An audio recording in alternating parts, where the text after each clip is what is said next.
Hey, Lakin Park, fourth and fifth graders, Tyson here. I got all your questions typed into my phone and I am going to answer them. So, Delphine asked, do the children play with toys and what kind? Of course, they love toys. Most of the toys for boys are very much geared towards what they see in this culture, which is a lot of equipment, especially trucks, backhoes, things that are geared towards machinery. That's what most of the toys are for the little boys. Sometimes they do also have plastic guns like squirt guns or little guns that they like. And the girls, of course, they have female type toys, so dolls, but also gardening things. So little pots that they can plant actual little fruits and vegetables, but then also cooking machinery, or excuse me, cooking equipment and stoves and things, which they really enjoy. Um, if the kids are too poor to afford actual toys, I see little boys taking motor oil jugs and then they cut them open and then they put they put two like pieces of bamboo through the motor oil jug. So then they put little wheels on the sides, and then they take a string and they attach it to the where the lid of the motor oil jug is, and then they pull it along. So it's like they pull around a little truck.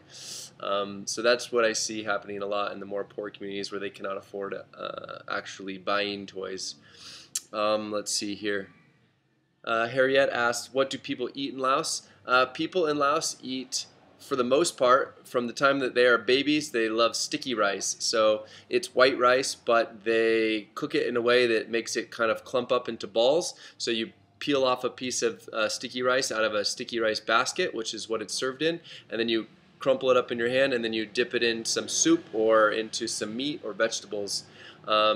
And the most famous dish that I think is the best in Laos is what's called lop. Lop is it's either fish or pork or chicken or beef, and basically it's minced up meat with a little bit of mint, and it's also really spicy. They love spicy food here, so that's what they like to eat a lot, and lots of vegetables. One of the things that's interesting about Lao culture is the word vegetarian does not exist, so you don't have people that don't eat meat here. Almost everybody eats meat. There's no vegans or vegetarians for the most part. They don't relate to the way in which we would relate to it in the West. Wilder asks, what kind of transportation and how many people live in Laos. So I'll answer how many people first. It's 6.77 million people, which is the same amount of people, or roughly the same amount of people, as all of Washington State. So it's actually quite a small country for this region, because of course China is just above Laos, which of course has billions of people. So it's a very small country. Let's see, transportation.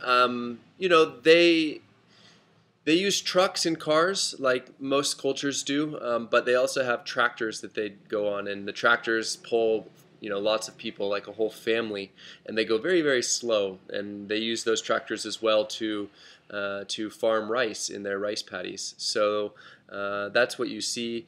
Now, just 10 years ago, before vehicles could go on roads because the roads weren't not they were not developed, a lot of people would ride horses to get to and from work or to school. And even my Lao business partners here, when they were kids, now they're about my age now or a little older. But when they were kids, they had to walk 10 miles to get to school every day. And they would do that in order to actually get an education, because after primary school they didn't have any option for high school, so they'd have to walk 10 miles to school and 10 miles back. And these roads were full of mud and rocks and really, really rough terrain. So we definitely should be very fortunate for how easy it is to travel in America. Let's see. Ruby asks, what kind of resources do they use to build structures in Laos? I think the most utilized resource in this country is bamboo. And then they also do wood.